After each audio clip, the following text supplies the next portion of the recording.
Let's pay homage to the Blessed One, Supremely Enlightened Buddha. Sadhu, sadhu, sadhu. Let's pay homage to our teacher, Loko Swamin Wahanse. Sadhu, sadhu, sadhu. So today we are going to discuss this sutta. Okay, so now I have shared the sutta with you. This is from the Numerical Discourses of the Buddha, Book of the Sevens. When as Venerable Sariputta was in private retreat, this thought came to his mind. What should a mendicant honor and respect and rely on to give up the unskillful and develop the skillful? Then he thought, mendicants should honor and respect and rely on the teacher, the teaching, the sangha, the training, immersion, diligence. Mendicants should honor and respect and rely on hospitality to give up the unskillful and develop the skillful. Then he thought, these qualities are pure and bright in me. Why don't I go and tell them to the Buddha? Then these qualities will not only be purified in me, but will be better known as purified. Suppose a man were to acquire a gold coin, pure and bright. They would think, my gold coin is pure and bright. Why don't I take it to show the smiths? Then it will not only be purified, but will be better known as purified. The same way, these qualities are pure and bright in me. Why don't I go and tell them to the Buddha? Then these qualities will not only be purified in me, they will be better known as purified. Okay, very good. So this beautiful sutta was preached by Arahant Sariputta Thero, and Buddha also approved that, and this was a kind of a conversation between the Buddha and the Arahant Sariputta Thero. So let me show you the Pali translation as well. Okay. So now we know our main goal with this Dhamma path is to develop wholesome qualities and to abandon unwholesome qualities, right? So this is the akusalang pajaheya, means to abandon unwholesome qualities. Kusalang bhaveya, to develop wholesome qualities, because we know, because of the teachings of the Buddha, we are suffering in this cycle of rebirth, in this existence, because of unwholesome qualities in our life, right? And the unwholesome qualities, unwholesome things are threefold. What are they? The bodily unwholesome qualities, the verbal unwholesome qualities, and mental unwholesome qualities.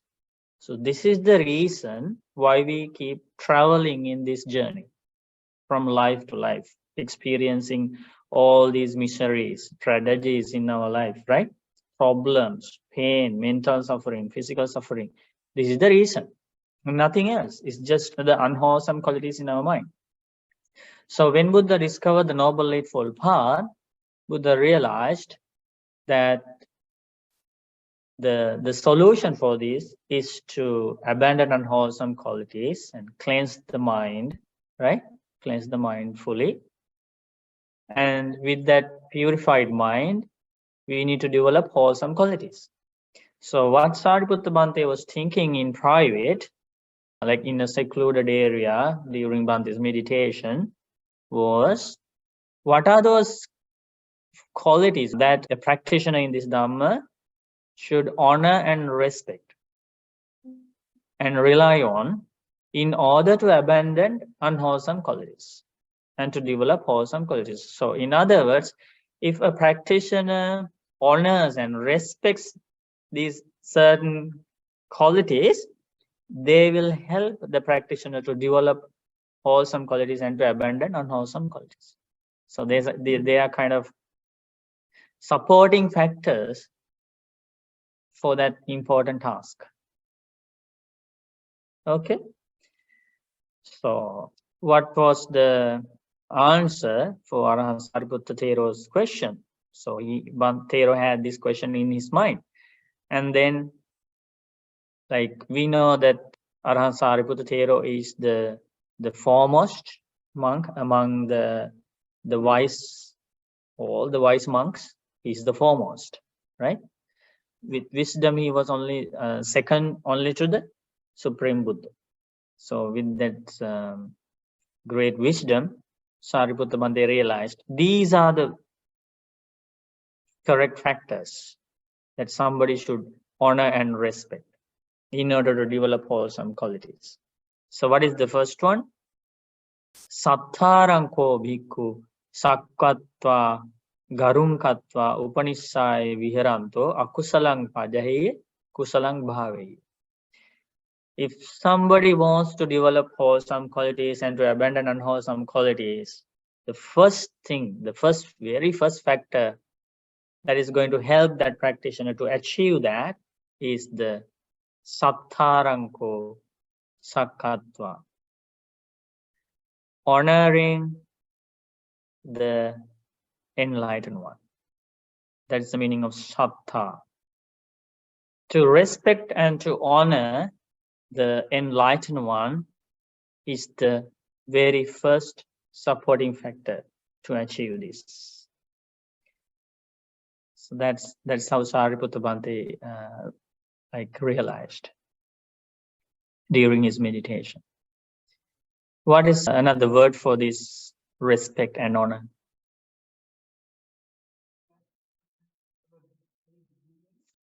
Shraddha, faith or confidence in the enlightened one, the enlightenment of the Buddha, right?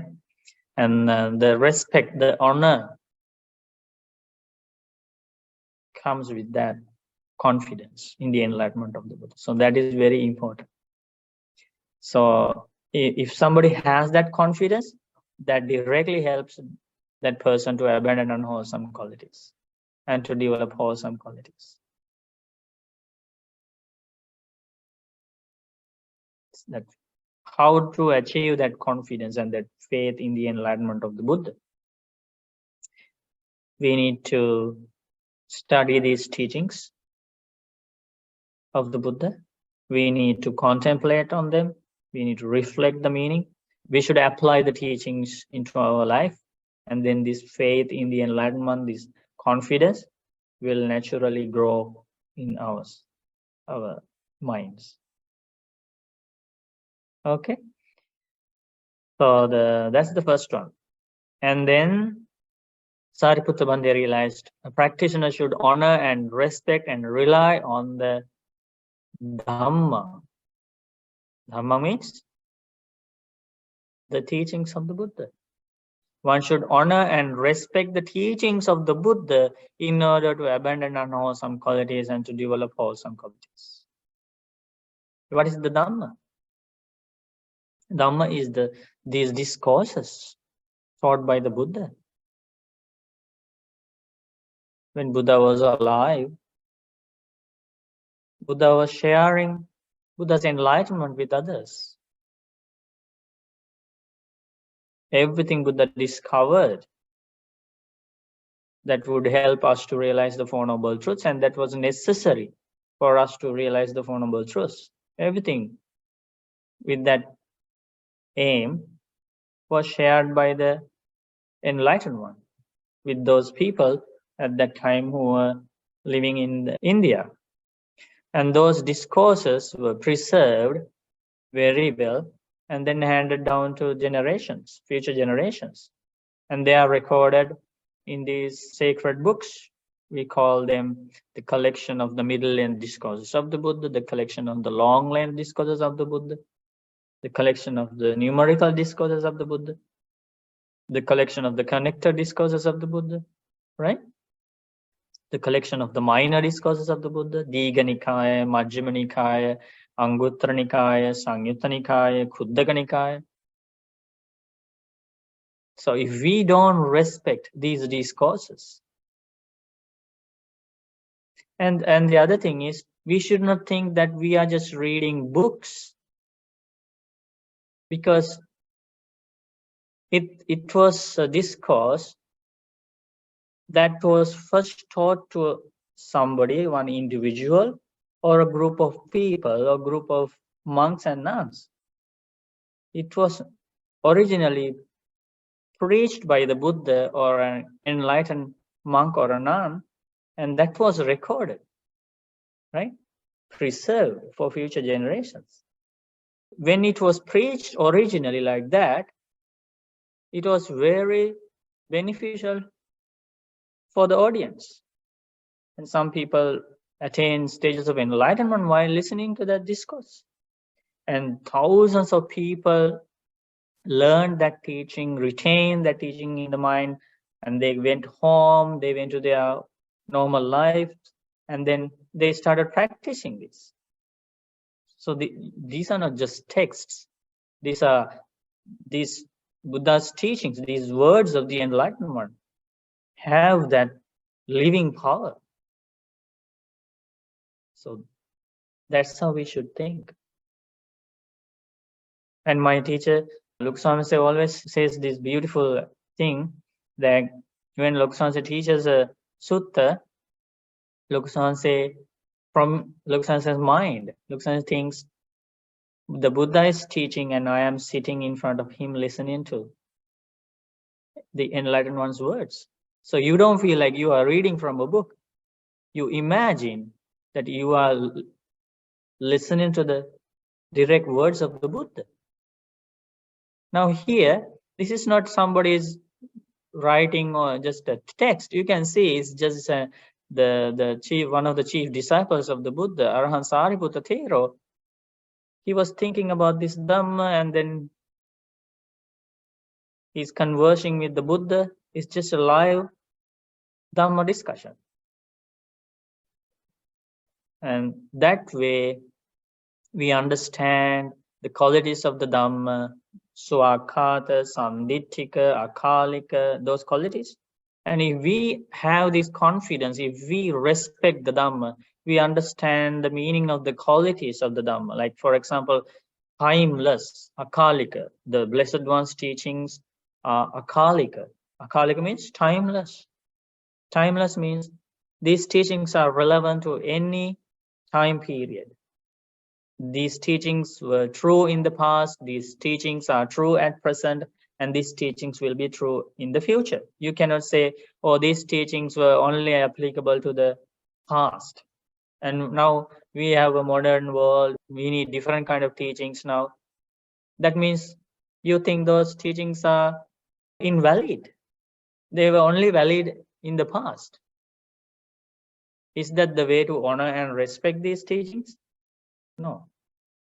If we chant and if we understand the meaning of Akalika, we cannot say like that, because we already have faith and confidence about these teachings, that the Buddha's teachings are timeless, right? They are valid for any time period. That means there were people who benefited from these teachings. There were thousands of people in the past, and we cannot say nobody is benefiting from these teachings at present.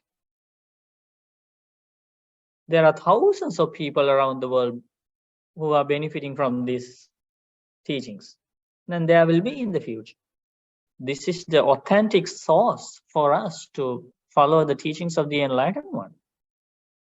If we think like that, we will be honoring and respecting the Dhamma, the teachings of the Buddha, and that quality will help us to abandon unwholesome qualities and to develop wholesome qualities, right? So it is very important. It's very important to honor and respect the Buddha. It is very important to honor and respect the Dhamma. Not only honoring and respecting and relying on. That's very important, very powerful. Upanissaya viharanto, relying on the Blessed One, relying on the Dhamma, the teachings of the Buddha. And we were helpless in this samsara because we didn't have the opportunity to learn about the truth of this life. And now we have come across these very rare teachings, the pure teachings. How much respect, how much honor should we have about these teachings, shouldn't we? Because this is the only source for us to be liberated. Imagine if we didn't have these discourses available to us, if these Bantes and these other translators, if they didn't work so hard for years and years, for their entire life, translating these suttas, offering them to the future generations, preserving these teachings, if they didn't work so hard, how would we know the Buddha's teachings? And why do the Bantes like Bhikkhu Bodhi Bante, Ajahn Thanisaro Bante, right? And Ajahn Sujato Bante, and all these Bantes, and our teacher Loku Swamin Wahanse, and many other the Bantes and lay people, why do they work so hard to translate these suttas?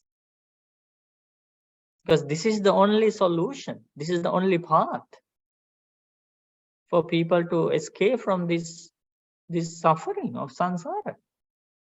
Otherwise, there will be personal opinions and personal interpretations of the ordinary people if we didn't have the teachings of the enlightened one. So we should honor and respect the teachings, and that's the second factor.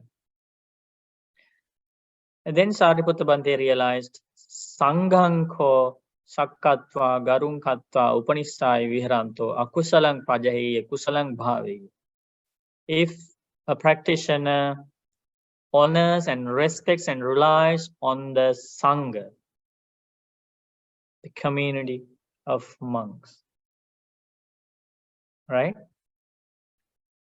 So understanding the qualities of the enlightened disciples of the Buddha has taught us how to reflect on the qualities of them so that we can develop confidence in the Sangha, like Supatipanno Bhagavato Savaka Sangha, Ujjipatipanno Bhagavato Savaka Sangha, right? Like that. The Blessed One's disciples are practicing the path to abandon greed, hatred, and delusion. They are following the straight path, the Noble Eightfold Path, Sila, Samadhi, Panya, right? Virtue, concentration, and wisdom. The Blessed One's disciples are practicing the path to realize the Four Noble Truths. And these disciples are sharing the teachings with the world. And they are worthy of respect, they are worthy of gifts, worthy of honor. So like that, we understand the disciples of the Buddha who have the qualities of them, who have realized the stages of enlightenment. Whether they are stream enterers, once returners, non-returners, or arahants, or whether they are following the path to attain stages of enlightenment.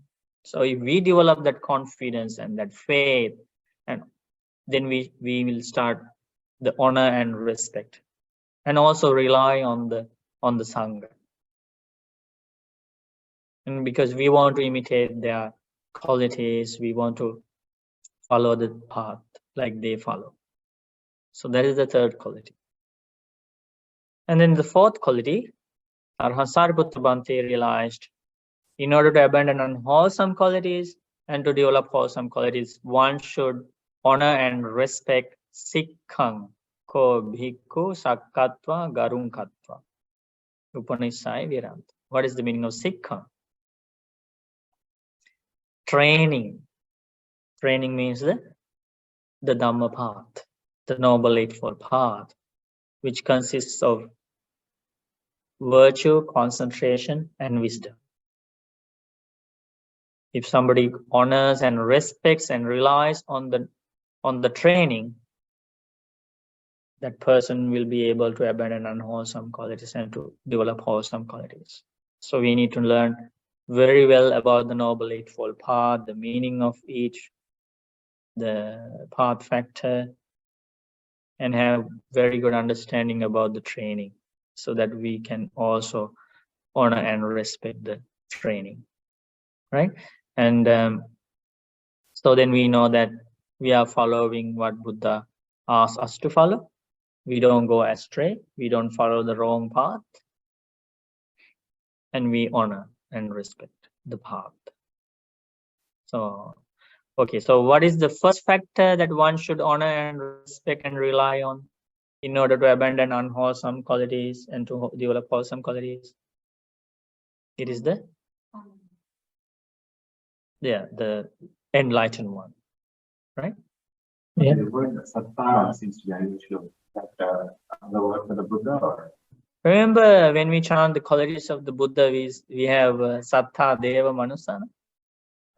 Yeah, same thing. Sattva. And then, so it's a synonym for the Buddha. The second one is to honor and respect the Dhamma. The Dhamma. So in that case, we should understand the right Dhamma as right Dhamma and wrong Dhamma as wrong Dhamma. If we mix everything together, we cannot develop this factor. It's very important to understand the pure teachings of the Buddha, because there is lots of misinterpretations, personal opinions in the name of the Dhamma. So we have to very clearly recognize what Buddha taught. And then the third one is to honor and respect the community of disciples of the Buddha, the Sangha. The fourth one is to honor and respect the training, the Noble Eightfold Path, right? So the fifth one is that Arahant Sariputta Bhante relates, in order to develop wholesome qualities and to abandon unwholesome qualities, one should respect and honor concentration, samadhi, for bhikkhu, sakkatva, garung katva, upanishai viharant. Concentration. The eighth factor of the Noble Eightfold Path, right? Samma samadhi. So this refers to the concentration of the mind. So the practicing meditation, one should honor and respect meditation, mindfulness practice, concentration. This is very important. So like we shouldn't say, oh no, we don't need samadhi, only vipassana is enough. No, we cannot say that. Then we are not honoring and respecting this factor, samadhi. And then Sariputta Bhante realized, what is the eighth, sixth one, right? So this one, 1, 2, 3, 4, 5, 6 factor that will help a practitioner to develop wholesome qualities and to abandon unwholesome qualities. What is the sixth one?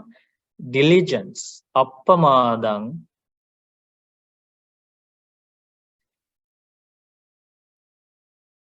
Appamadang ko bhikkhu sakkatva garunkatta upanishai viharanto. Diligence means giving priority to the Dhamma practice. Giving priority to the Dhamma practice. And that means giving priority to keep precepts, giving priority to practice mindfulness, practice meditation, giving priority to practice wisdom, giving priority to this path of development of wholesome qualities. And if somebody honors and respects the diligence, the factor of diligence, that helps the practitioner to achieve the growth of wholesome qualities. So this is how Arahant Sariputta Bhante realized. And then Sariputta Bhante was so happy when he realized that these are the beautiful qualities that one should honor and respect and rely on in order to develop this Dhamma path. So then what did Sariputta Bhante think? Why don't I go and tell them to the Buddha? Oh, I should share this with the Buddha. And when I was in seclusion, when I was meditating, this is Bhante, or Blessed One, this is what came to my mind. And then I realized I had this question in mind. Like, what are the factors that one should respect and honor in order to grow in this path? And this is the answer I came up with. So why don't I go and share this with the Buddha? If I am wrong, Buddha would correct me. And if there is anything that I should add to this Dhamma, the Buddha would help me.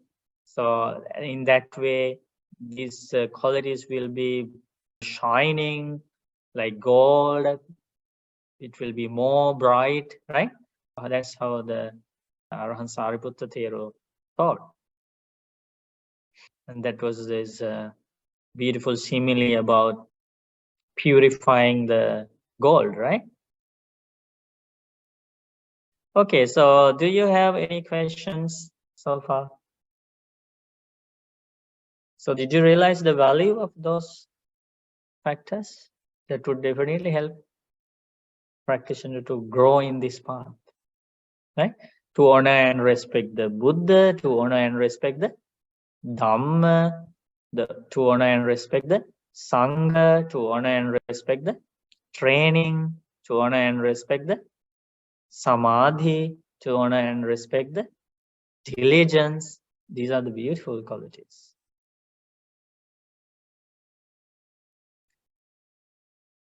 But so in immersion, a monk that is well versed in immersion, are they in immersion all the time, whether they are sitting in concentration or walking or doing whatever all day? Are they? So there are two aspects of immersion or samadhi. Of course, when it is the samadhi is in a very profound stage, very advanced stage, that means the monk is, it always refers to the jhanas. When it is very advanced, when the samadhi is in a very advanced level. So either it is first jhana, second jhana, third jhana, or fourth jhana, or formless jhanas. That's the advanced aspect of the samadhi. But in other, if we try to understand the other aspect of samadhi,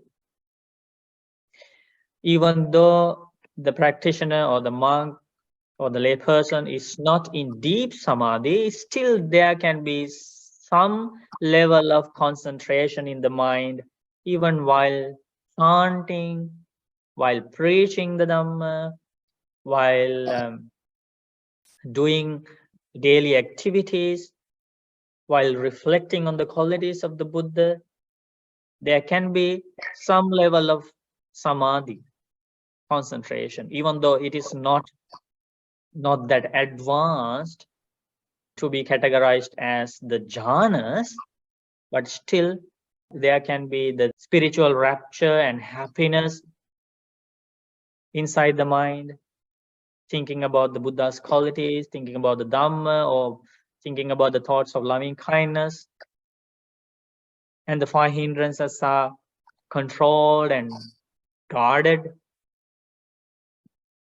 There are two aspects of that. Did you understand that? Yeah.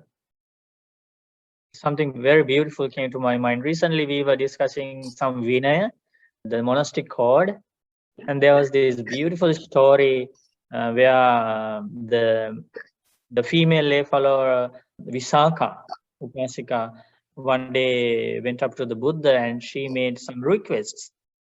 She needed permission from the Buddha to offer some special dana to the Sangha, like to offer robes as long as she lived to the Sangha, to offer medicine, offer the dana to the traveling Bhantes, to offer the dana to the guests Bhantes, like that. She wanted to get permission from the Supreme Buddha, and also to offer robes to the nuns, and to offer the gruel to the Sangha in the morning. So then Buddha gave permission. There were eight types of dana. And then Buddha gave permission. Okay, I give you permission to give all those dana, right? And then Buddha asked, what kind of benefits do you expect by performing all these meritorious things, practicing generosity in this way? And then Visakha Upasika explained, Bhante, after spending the rains retreat from various provinces in India, thousands of Bhantes would come to Savatthi to worship the Blessed One after every rains retreat, after Vasana. And then they would say to the Buddha, "O Blessed One, the monk who lived with us with such and such names passed away. And what is their future destination? Now, where are they? What kind of stages of enlightenment had they attained?" And then Buddha would reveal, that monk who passed away, who lived with you in that area, he didn't take rebirth in any world. He was already an arahant. Or Buddha would say, that monk who passed away was a non-returner. Now he is in the Brahma world, and he would attain Nibbana in that world. Like that, Buddha would explain the spiritual attainment of those monks. And I also will be listening to that when Buddha reveals their future rebirth and their attainments. The Visakha says, when I meet that monk who asked the question about his friend, I would go to that monk and ask, Bhante, you asked about a certain Bhante from the Blessed One, and that one of your fellow monks passed away, and you asked about that from the Blessed One. Do you know if that Bhante has ever visited the city of Savatthi before? And if I get the answer yes, then I know for sure that the Bhante who has passed away has definitely accepted at least one of my dana as a guest, as a traveling monk, or a robe, because Visakha Upasika got the permission to offer dana, 8 types of dana, so that any Bhante who would visit Savatthi would have accepted at least one type of Visakha's dana. And if I get the answer yes, then I know that Bhante who later became an arahant or a non-returner or attained any stage of enlightenment, definitely that Bhante accepted one of my dana, one of my offering. When I hear that, when I think that, my body becomes tranquil. I feel so happy. My entire body is filled with spiritual rapture, thinking that, oh, I had this great fortune to offer at least a spoon of rice, a glass of water, a robe, at least a small medicine to this Bhante who has now attained a certain stage of enlightenment. When I think like that, the 5 hindrances are subsided in me and I gain samadhi. That spiritual happiness leads to samadhi in her mind. And she explains, Bhante, that is my path. That is my meditation. That is my samadhi. Isn't that beautiful? So she was not in deep jhanas.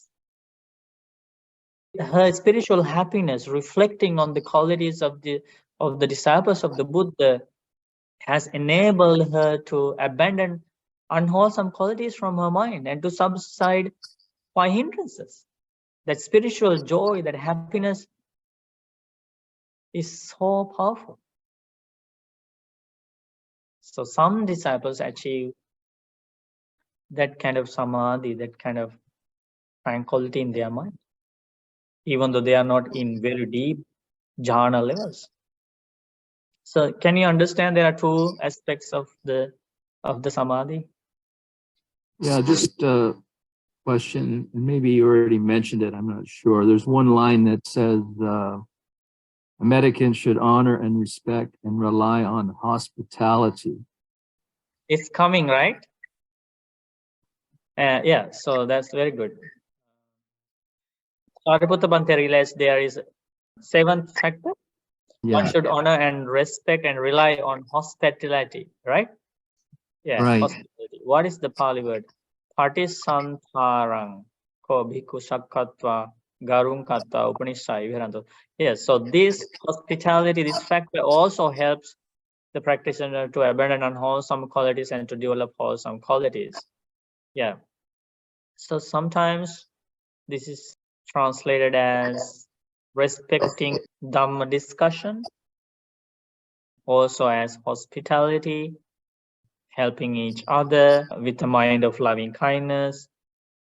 That's the meaning of hospitality here. Yeah, so total, how many factors now? 7 factors. Would it be like metta, Bhante? Would it be similar? Yeah, basically, yeah, based on metta and compassion. Yeah, it's a kind of term for many noble qualities. Gratitude, loving kindness, compassion, practicing bodily, verbal, and mental actions of loving kindness.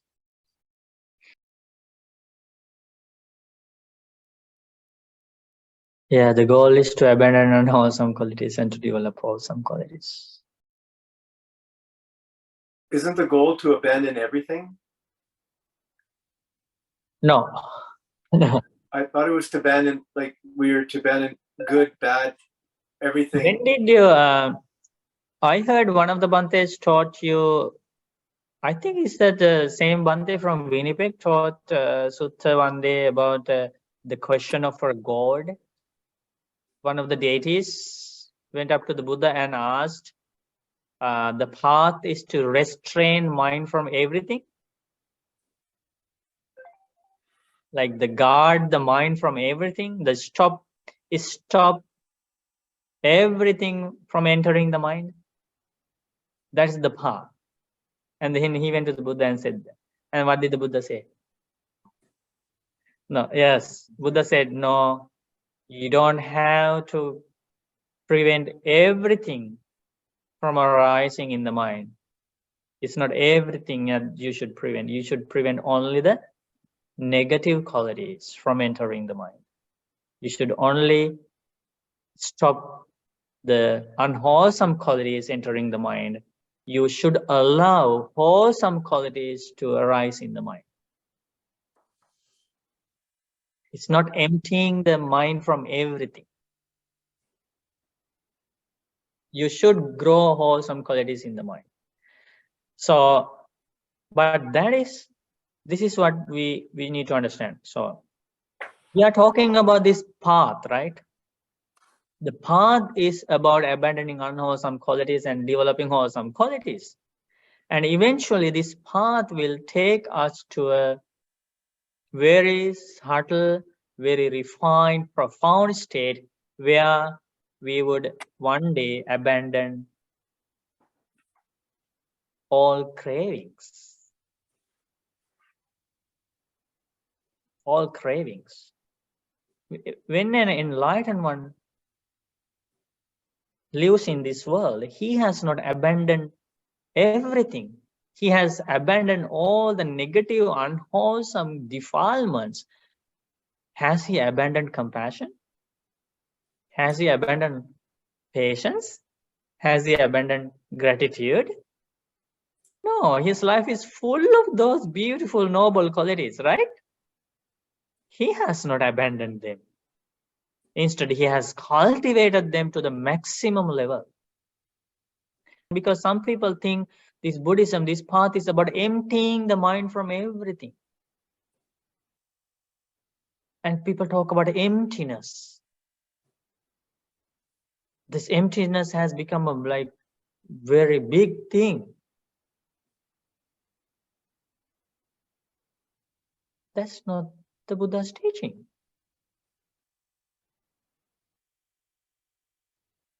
enlightened one's life is full of wholesome qualities. He has abandoned all the unwholesome qualities.